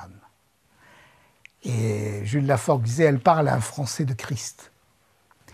Et vous avez, je vais vous donner juste un exemple, lorsque, la deuxième séance, lorsque Beaupère lui dit, l'inquisiteur, lui dit à quel moment, quand avez-vous ouï vos voix pour la première fois? Et Jeanne répond, quand j'eus l'âge de 13 ans, j'eus une voix de Dieu pour m'aider à me gouverner. Vous pouvez rester très longtemps sur cette phrase. J'eus une voix de Dieu pour m'aider à me gouverner. On dit très souvent, beaucoup de gens pensent, et s'imaginent, que Jeanne était une sorte de marionnette dont les fils étaient tirés par les anges et les saintes. Tu fais ceci, Jeanne, tu vas là, tu fais ceci, etc. Et tout. Et elle disait, oui, d'accord, j'y vais, bon, c'est tout. Et ben non, écoutez bien, j'eus une voix de Dieu pour m'aider à me gouverner. C'est-à-dire que Dieu, et c'est extraordinaire pour l'humilité de Dieu, Dieu vient près d'une jeune fille de 13 ans, mais il ne vient pas pour la commander, il ne vient pas pour la diriger, il vient pour l'aider à se gouverner elle-même. C'est l'immense respect par le Dieu créateur souverain de l'univers de la liberté de sa créature. Une jeune fille de 13 ans pour l'aider à se gouverner. Et elle gardera le gouvernement d'elle-même jusqu'au bout. Avec ses voix, parfois en désaccord avec ses voix, et parfois contre ses voix. Et elle le raconte aux questions des juges, parce que quand elle a sauté de la tour de Beaurevoir, qui faisait 30 mètres, elle est prisonnière à la tour de Beaurevoir. Et elle sait que les Anglais vont reprendre Compiègne. Et s'ils reprennent Compiègne, ils passent tous les hommes jusqu'à l'âge de 7 ans au fil de l'épée. Et elle dit, c'est pas possible de laisser ces bonnes gens de Compiègne pris comme ça, et donc il faut que j'y aille. Et les voix lui disent, Jeanne, tu peux pas y aller. Tu peux pas y aller. Et d'ailleurs, tu peux pas sauter 30 mètres, c'est pas possible. Et d'ailleurs, elle lui dit, ne t'inquiète pas, Dieu portera secours aux bonnes gens de Compiègne. Et Jeanne répond, si Dieu porte secours aux bonnes gens de Compiègne, je veux y être. Parce qu'elle sait que Dieu n'agit jamais sans cause seconde. Et qu'il faut un intermédiaire, il faut une médiation, il faut quelqu'un qui agisse au nom de Dieu. Et ce quelqu'un, normalement, c'est elle. Et à ce moment-là, les voix lui disent, Jeanne, ne saute pas. Et elle saute. Contre ses voix. Et en sautant, elle crie, Jésus-Marie, sauvez-moi. Et elle tombe, bien sûr. Et elle reste 48 heures sans pouvoir manger, ni boire, ni parler. Mais elle n'a rien de cassé. Et après, quand les juges entendent ce récit, ils lui disent, enfin, Jeanne, est-ce que vous n'avez pas fait un grand péché de désobéir à vos voix? Parce que les juges, ils ne sont pas à une contradiction près. Ces voix n'existent pas, ces voix sont une invention, mais si tu désobéis à ces voix, tu fais un grave péché. Ce qui, en théologie morale, n'est pas faux, puisque si elle estime en conscience que ces voix sont vraies et sont des voix de Dieu, elle doit obéir. C'est évident. Et elle dit, si, c'était grand péché, et je m'en suis confessé. Et Cochon lui dit, est-ce que tu as fait pénitence? Et elle répond, le mal que je me suis fait en tombant a suffi comme pénitence. C'est vrai, c'est authentique, c'est dedans. Bon. Alors, et donc, vous voyez, les voix, elle discutait avec elle. Sur le moment où elle devait partir, elle doit partir, et elle dit à ses voix, c'est aussi dans le livre, elle dit à ses voix, est-ce que je préviens mes parents ou est-ce que je les préviens pas? Et ces voix lui disent, Jeanne, ce serait mieux de prévenir tes parents. Parce que Cochon lui dit, enfin Jeanne, 4e commandement, tu respecteras ton père et ta mère, tu honoreras ton père et ta mère, et vous êtes partis comme ça, sans rien dire. Bon, c'est grand péché, Jeanne, grand péché, grande violation du 4e commandement. Elle dit, oui, les voix me conseillaient de le dire à mes parents. Mais moi, je pensais que ça n'était pas possible. Et en définitive, les voix m'ont laissé libre de faire ce que j'estimais devoir faire, en me conseillant quand même de leur dire. Et je suis parti sans le dire. Donc, de même qu'elle ne l'a jamais dit, ni à son curé de Don Rémy, ni à aucun de ses confesseurs. Et quand les juges lui disent « Pourquoi vous ne l'avez pas dit à votre curé ?» Elle dit « J'avais trop peur que ça s'ébruite. »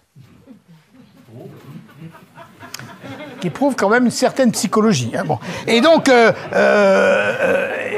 et une extraordinaire prudence. Et elle n'en parle. Et son confesseur, le frère Pasquerel, dira au procès de réhabilitation qu'il l'avait confessé. Il l'a confessé tous les jours. Elle se confessait tous les jours, Jeanne. Et parfois 2 fois par jour. Et il faut dire qu'elle menait une vie rude. Hein, bon. Et guerre à l'extérieur, guerre à l'intérieur, guerre au Conseil du Roi, guerre contre les capitaines, guerre contre tout le monde. Quoi.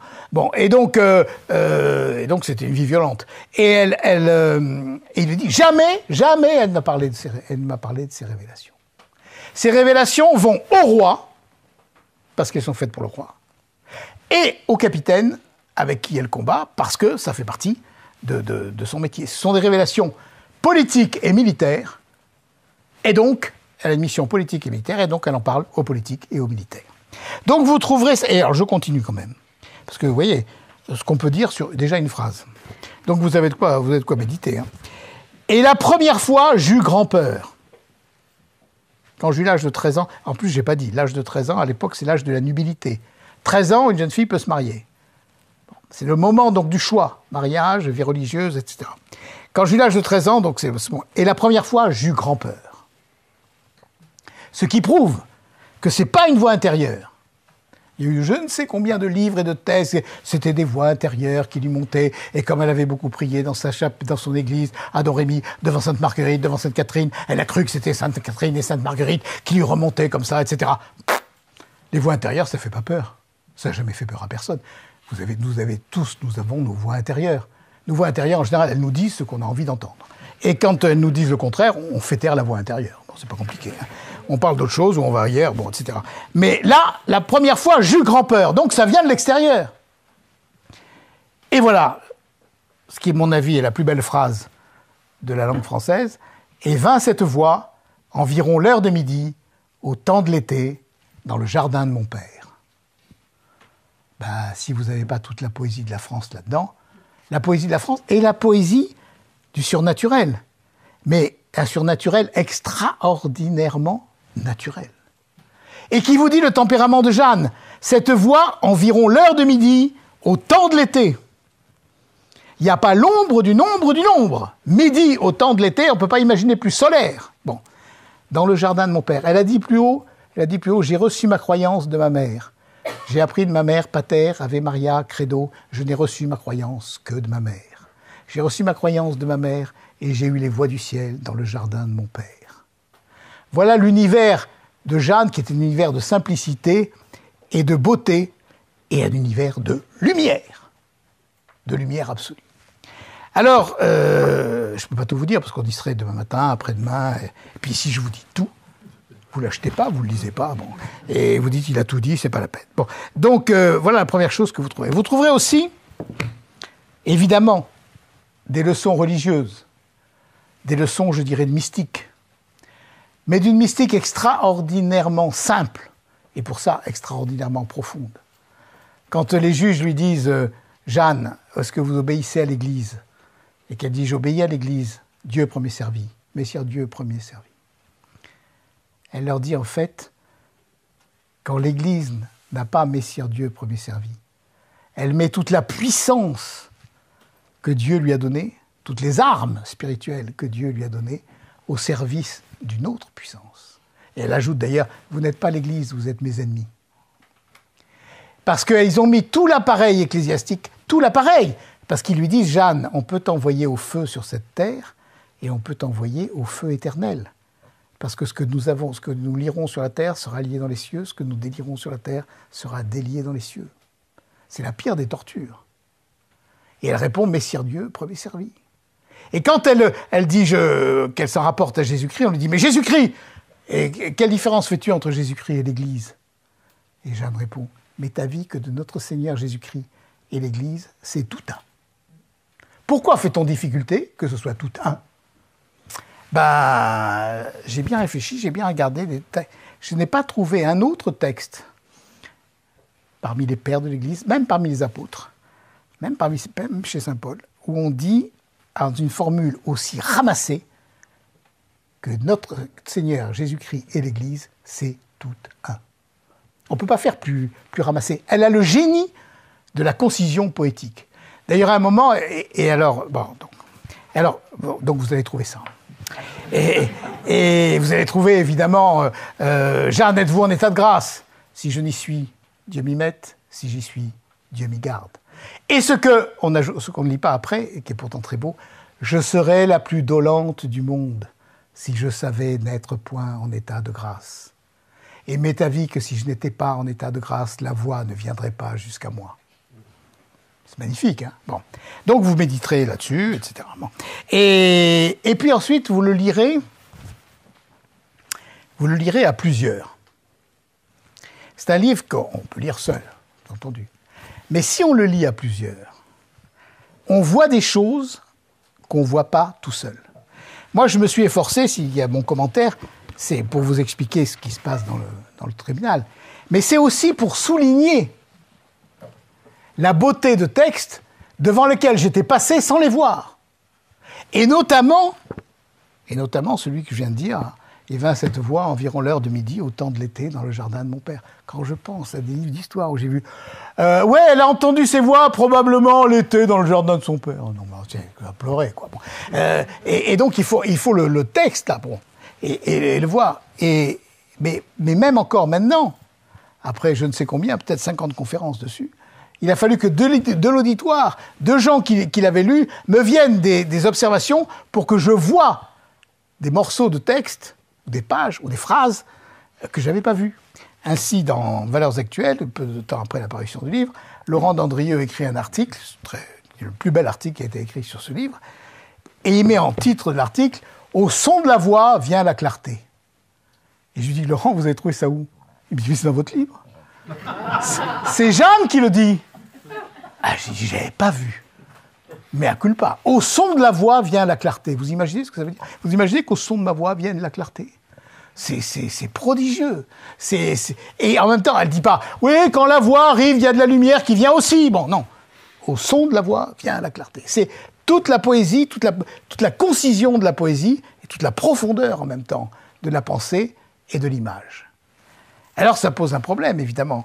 Les gens disent « Mais comment se fait-il qu'une jeune fille qui ne savait ni A ni B, qui n'est jamais allée aux écoles, parle comme ça ?»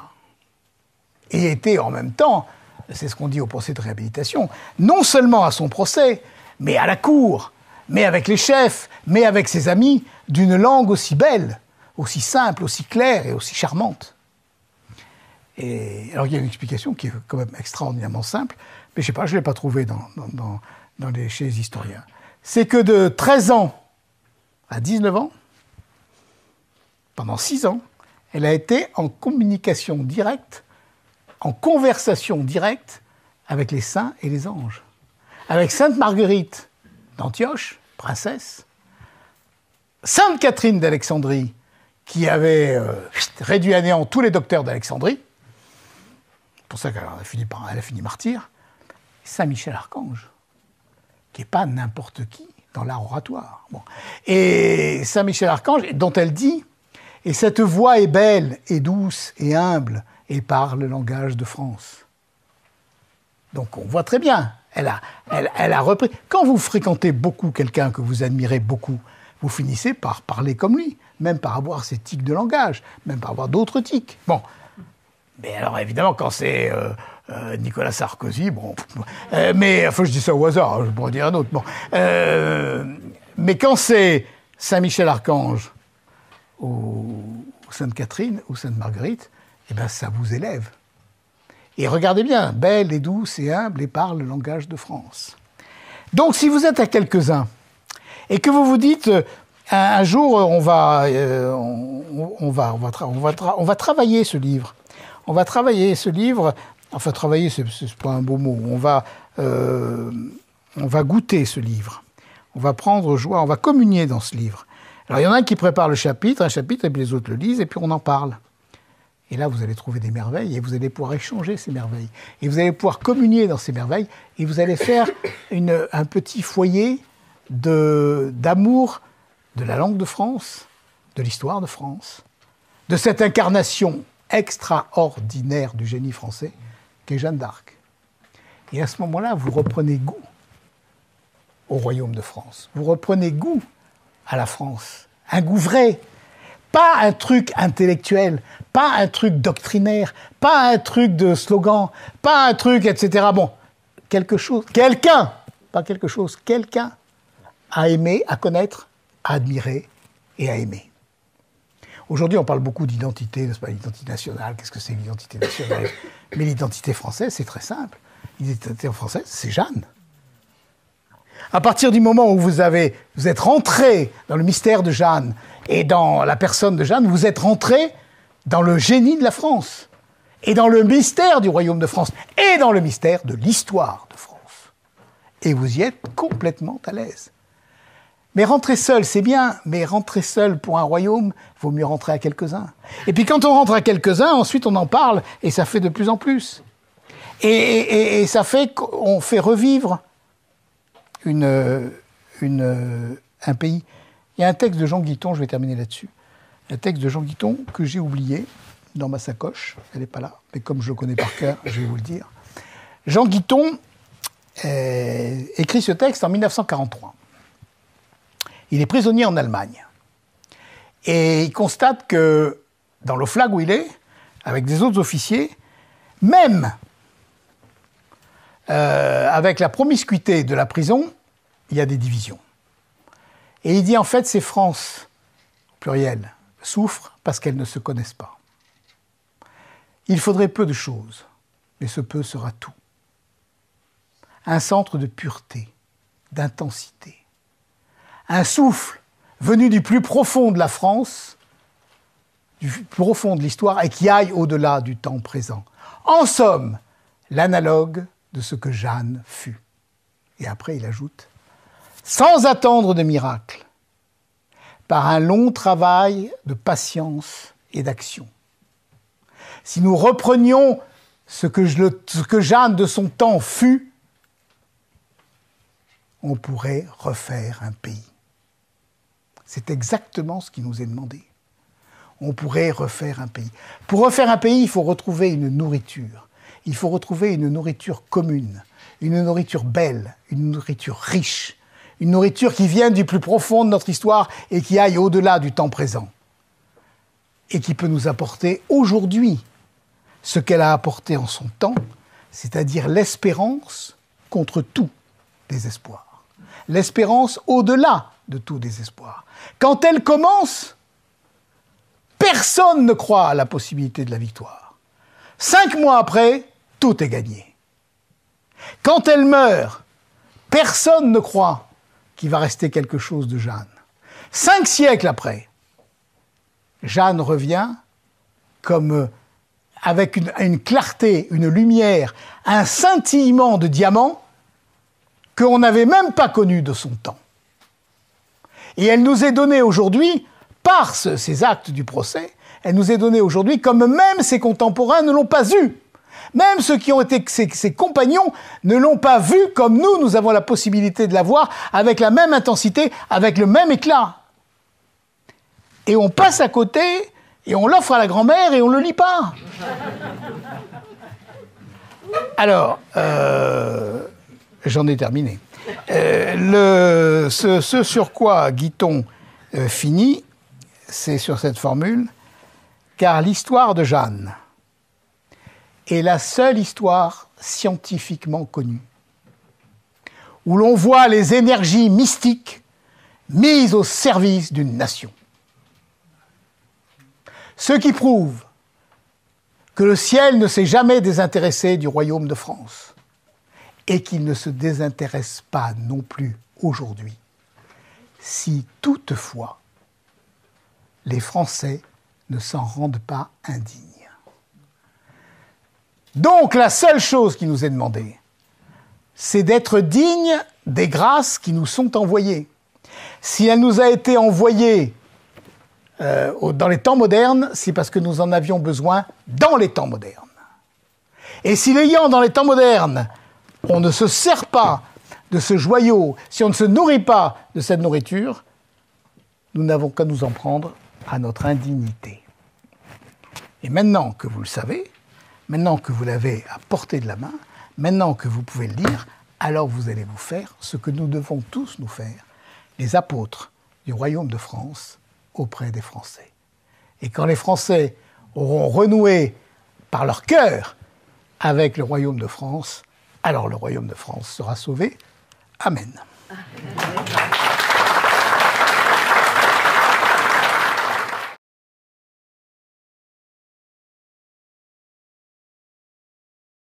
Ah, c'est très intéressant ce que vous dites. En fait, d'abord, il y avait plusieurs papes, vous savez. Il y a eu 2 papes, Martin V et Clément, je ne sais plus combien, un à Avignon, un à Rome. Bon. Et vous faites bien parce que vous faites penser de dire quelque chose sur l'université de Paris que je n'avais pas dit, pour montrer son orgueil. L'université de Paris, il y avait 2 papes. On a consulté l'université de Paris pour savoir quel était le bon pape. Et après consultation des experts, il est arrivé ce qui arrive généralement après la consultation des experts. On a eu 3 papes.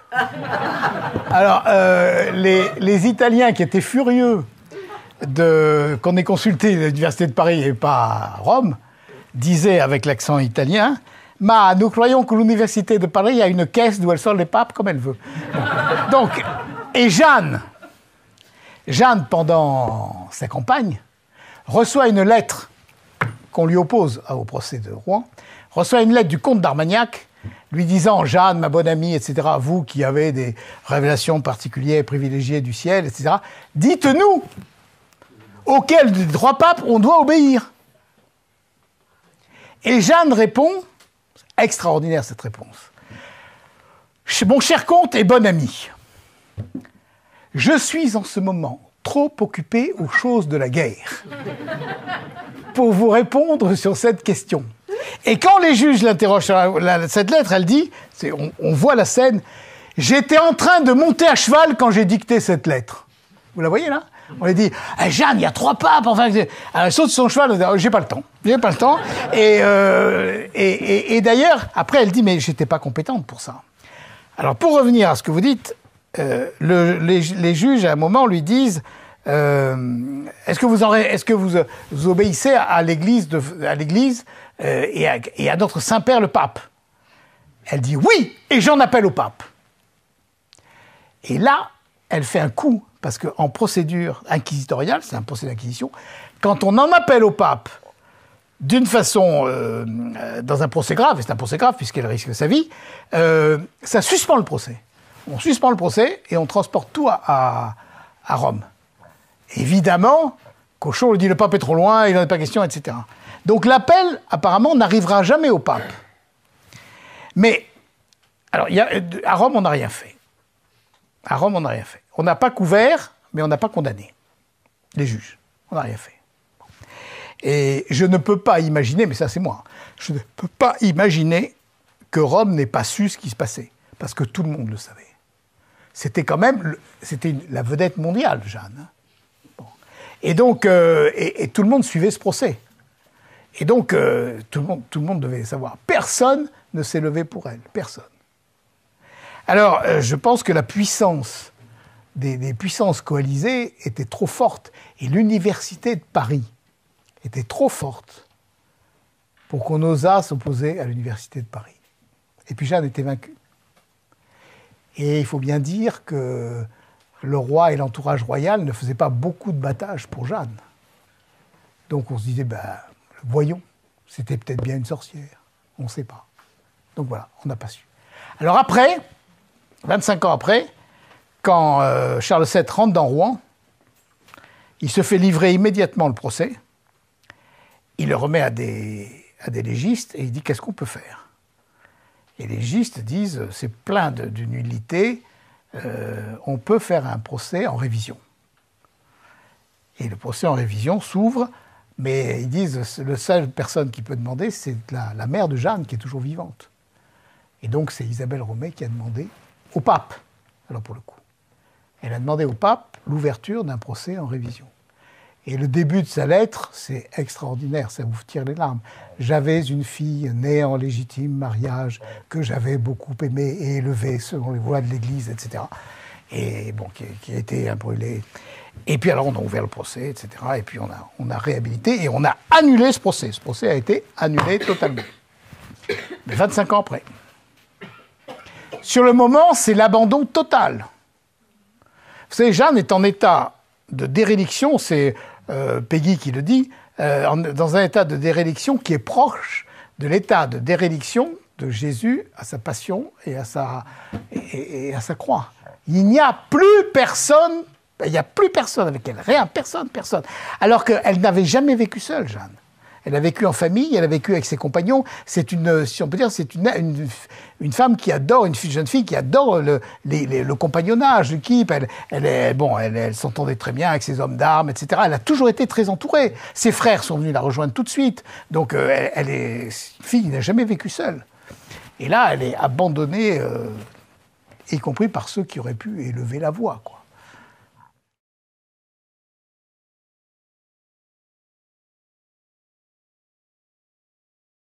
Alors, Thomas de Courcelles, qui était juge au procès de Jeanne, qui a été l'un de ceux qui a voté la torture. Parce qu'à un moment, ils ont voulu la torturer. Bon. Et ils sont réunis, alors on l'a menée dans la salle des tortures. Salle des tortures où il y avait des types avec des gros muscles et des trucs de fer, là, qui sortaient des tenailles, enfin, tous les instruments de torture, la baignoire, on allait la plonger et tout. Et on lui montre tout ça, et Jeanne éclate de rire. Bon, alors... elle dit, mais je vous ai dit que vous pouviez m'écarteler à 4 chevaux, je ne vous le dirai pas. Donc vous pouvez me torturer. Et après, elle a cette formule extraordinaire. Et si je vous disais quelque chose, immédiatement après, je vous dirais que ça ne vaut rien, puisque je vous l'ai dit sous la torture.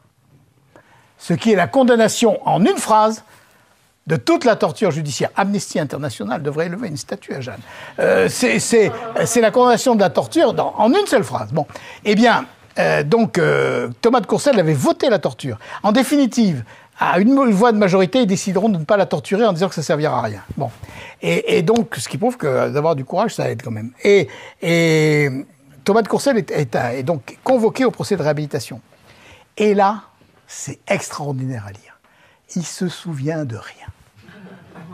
Ah, je sais pas, je suis passé, j'ai aucun souvenir, peut-être on peut regarder ça dans les actes. Alors on lui parle de la torture, il dit ah non, je suis même pas, enfin, rien. Et à l'époque, il est chancelier de l'Université de Paris. Et on voit très bien que c'était quand même compliqué, parce qu'on a rétabli complètement les rapports avec les Bourguignons. Le duc de Bourgogne est rentré dans l'amitié de Charles VII. Bon. On a rétabli... on est en train de rétablir la paix avec le royaume d'Angleterre. Donc, et l'université de Paris est quand même toujours l'université de Paris. Donc, on ménage. Là, quand on le lit, là, maintenant, on a envie de dire, ce type, on devrait prendre, le foutre en tôle. Mais non. Il est reparti comme il était venu en ayant tout oublié. Alors que les autres ont des souvenirs extraordinairement précis. Lui, que dalle, ça. Et pourtant, il est quand même grand chancelier, donc il doit avoir un cerveau qui fonctionne bien. Hein. Mais là, brouillard.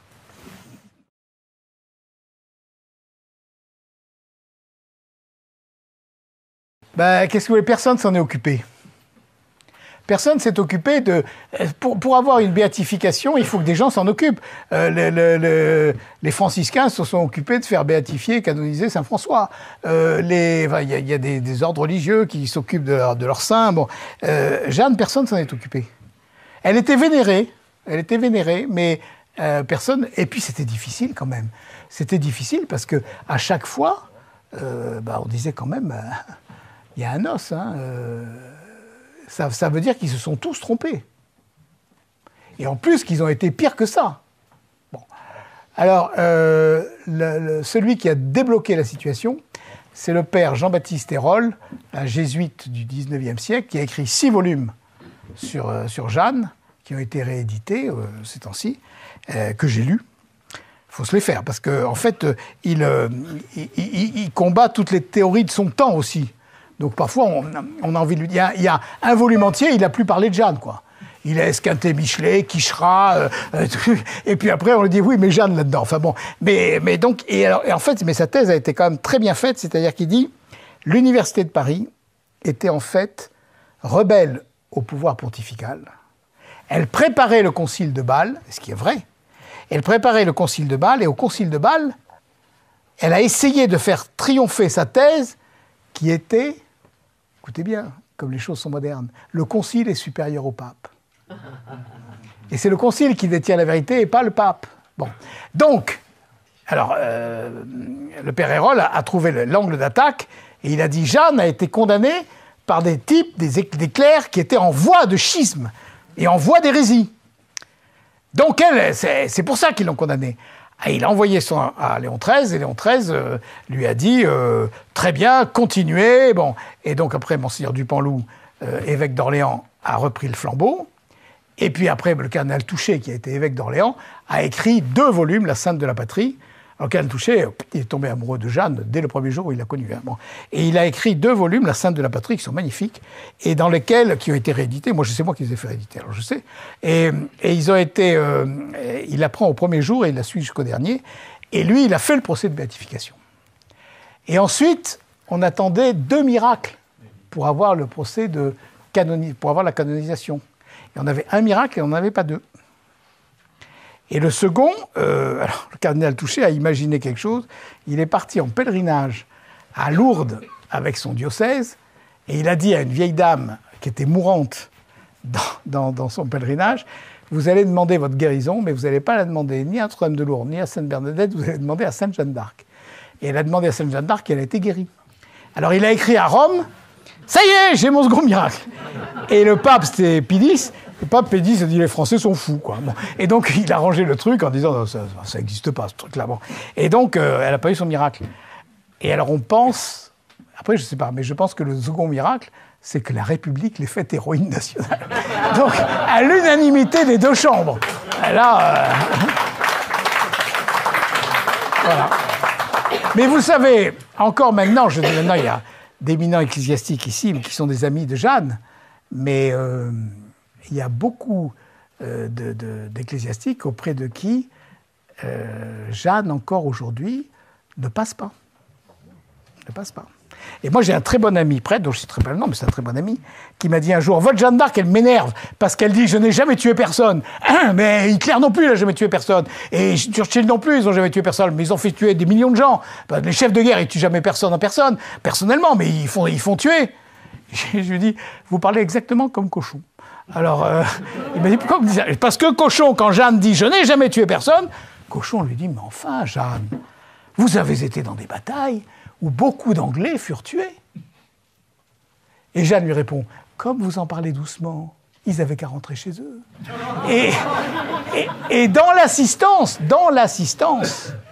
un lord anglais, c'est dans les actes du procès, un lord anglais se lève et crie « Quelle bonne femme! Que n'est-elle anglaise ?» Et Cochon a supprimé les audiences publiques. Là, il a dit « Ça va plus, elle est en train de me retourner la salle. » Et vous voyez, donc, c'est un débat qui est... vous savez, Jeanne, c'est un problème dans l'Église, parce que c'est la laïque absolue. Elle est vraiment laïque. C'est-à-dire que c'est le peuple. Laïque, c'est le peuple. Bon, elle est femme, donc elle ne peut pas être consacrée. Mais il y a des clercs non consacrés. Un avocat qui porte une robe et qui parle, c'est un clerc.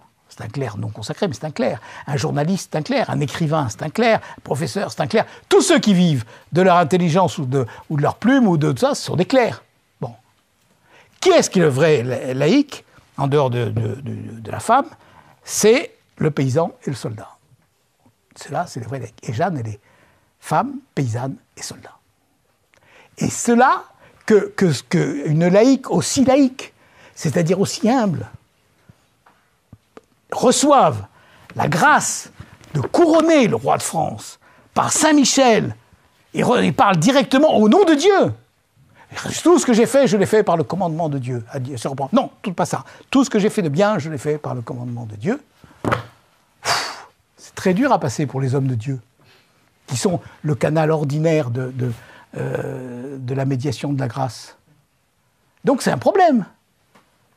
Et c'est un problème qui est très moderne et qui montre la véritable laïcité. Aujourd'hui, on parle tellement de laïcité. La véritable laïcité, c'est Jeanne. Elle n'a aucune sujétion ecclésiastique et pourtant, elle est pleinement catholique, totalement catholique. Et c'est ce que doit être le pouvoir. Le pouvoir doit être le pouvoir d'État, il ne doit pas être mêlé au pouvoir clérical. Sinon, on est dans le cléricalisme, où c'est l'État qui écrase l'Église, ou c'est l'Église qui écrase l'État. Il doit être distinct, mais il est pleinement catholique. Et ça, ce n'est pas passé encore aujourd'hui. Donc il y a du chemin à faire. C'est pour ça qu'elle est très moderne.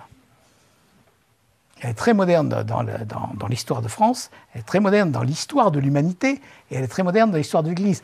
Elle est très moderne dans l'histoire de l'humanité parce qu'aujourd'hui, la chose sur laquelle on bute, c'est cette question-là. Est-ce qu'on est, si on dit qu'on est contre le laïcisme ou la laïcité à la française telle qu'elle existe aujourd'hui et qui n'est pas la laïcité, on dit, ben alors vous êtes comme les fanatiques musulmans, vous êtes Allah Akbar. Bon, donc, et alors qu'est-ce que vous êtes? Et non. Allah Akbar, c'est vraiment je te tue au nom d'Allah qui m'a dit de te tuer. Alors que, je reprends la phrase de Jeanne, j'use une voix de Dieu pour m'aider à me gouverner. Allah Akbar, il ne dit pas aux musulmans de base, je t'envoie une petite voix pour t'aider à te gouverner. Donc toute la différence est là. Et donc aujourd'hui, on ne peut pas lutter contre le fanatisme islamique et on ne peut pas lutter contre la menace islamique qui est une menace religieuse. Au nom de Dieu, avec un système qui nie Dieu. C'est impossible. Vous ne pouvez pas lutter contre un musulman avec un système athée. En revanche, si vous êtes en plénitude de l'ordre catholique, vous pouvez parler avec un musulman. Il vous respecte. Seulement, il faut manifester la plénitude de l'ordre catholique, tout en étant complètement laïque.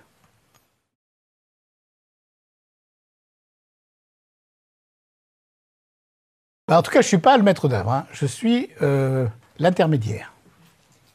Je suis l'intermédiaire entre celui qui l'a trouvé, qui me l'a envoyé l'information, et celui qui a réalisé le retour, c'est-à-dire Philippe et Nicolas de Villiers, qui ont agi exactement comme des compagnons de Jeanne, c'est-à-dire qu'ils sont partis à l'assaut en 36 heures, 377 000 € pour ramener un anneau qu'ils n'avaient pas vu, dont ils ne savaient pas si c'était le bon, etc. Bon. Mais simplement parce qu'on leur a dit c'est l'anneau de Jeanne, alors c'est pas possible qu'il reste là-bas, il faut qu'il revienne. Ça, c'est des lions. Bon. Mais oui, c'est quand même... mais vous savez, c'est tout. Oui, c'est vrai. C'est vrai, c'est quelque chose. Parce qu'on n'a pas de relique de Jeanne. Hein. On n'en a pas. C'est pour ça, d'ailleurs, que c'est une des raisons pour laquelle il est parti en Angleterre, c'est que les Anglais, à ce moment-là, disaient qu'il ne reste rien. Le cardinal de Winchester, il a dit au bourreau, vous savez, quand le bourreau est arrivé, il a dit « Mais le cœur n'a pas brûlé. Le cœur n'a pas brûlé. J'ai remis de la poix, j'ai remis de l'huile, j'ai remis du bois, et le cœur ne veut pas brûler. » Le pauvre, il en pleurait, il disait « Je suis damné. » Bon. Et le cardinal de Winchester lui a dit « Allez, jette tout à la Seine, tout. Et toutes les cendres, qu'il reste rien. Pour qu'il n'y ait pas des gens qui viennent dire « J'ai ramassé des cendres de Jeanne. » Enfin, bon. Et donc l'anneau, disparu. Donc la seule chose qui nous reste de Jeanne, c'est cet anneau.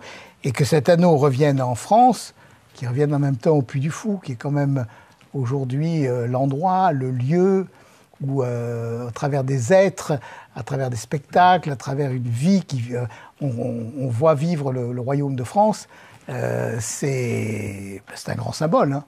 C'est indiscutablement un grand symbole. Alors après, on peut passer à côté et dire oui, d'accord, bon. Mais on peut aussi le creuser et dire... c'est une indication. Mais comme dit Guiton, si toutefois nous n'en sommes pas indignes. Donc il faut le prolonger. Ça ne suffit pas à soi tout seul. Il faut le prolonger. Mais c'est vraiment... après, on ne pourra pas dire qu'on n'a pas eu mais disons même pas des indications, disons même pas des signes, pour être très, très réaliste. Mais enfin, quand même, des coups de bol. Bon. Ce qui est le nom un peu brutal de la grâce, quoi.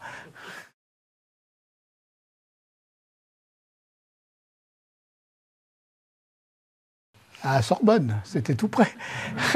D'ailleurs, c'était la Sorbonne. C'était la Sorbonne en majesté. Vous savez, à toutes les institutions intellectuelles qui se gonflent d'orgueil. Bon. Alors donc, c'est récurrent. Hein. D'ailleurs, ils ont une formule pour se définir. C'est les clercs en ceux se connaissant. Et les clercs en ceux se connaissant sont supérieurs au pape. Parce qu'ils sont réunis entre eux comme ça, et ce sont les intelligences. Mais quand François Ier, plus tard, lance le Collège de France, c'est pour faire pièce à l'orgueil de la Sorbonne, hein, qui ne voulait absolument pas que quelque chose puisse sortir en dehors d'elle.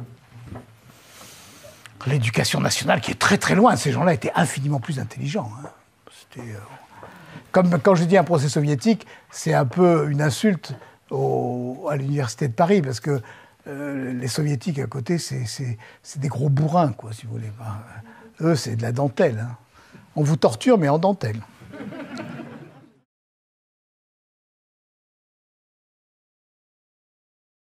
Ah si, alors je peux vous raconter vite l'histoire, mais parce qu'elle est belle. J'ai raconté à certains, mais ça fait on est toujours content de l'entendre. Donc il revient, et au moment où Nicolas de Villiers emporte l'anneau, après l'avoir acheté pile le prix qu'il avait, pile l'argent qu'il avait trouvé, hein. Pas un centime de plus, pas un centime de moins. Bon, et tout content, et l'avocat qui s'était occupé des enchères lui fait signer un certain nombre de papiers. Et il signe, comme on fait dans ces cas-là, sans regarder, quoi. Bon. Et puis il part avec l'anneau. Et parmi les papiers qu'il avait signés, il y en avait un. Je m'engage, cette pièce étant historique, je m'engage à la montrer au comité d'experts prévu par la loi, etc., avant qu'elle quitte le territoire du Royaume-Uni. Donc les Anglais disent, bah, dites donc, vous l'avez emmenée, vous n'avez pas soumise aux experts, il faut la ramener. Il faut la ramener. Et là-dessus, Philippe fait son numéro.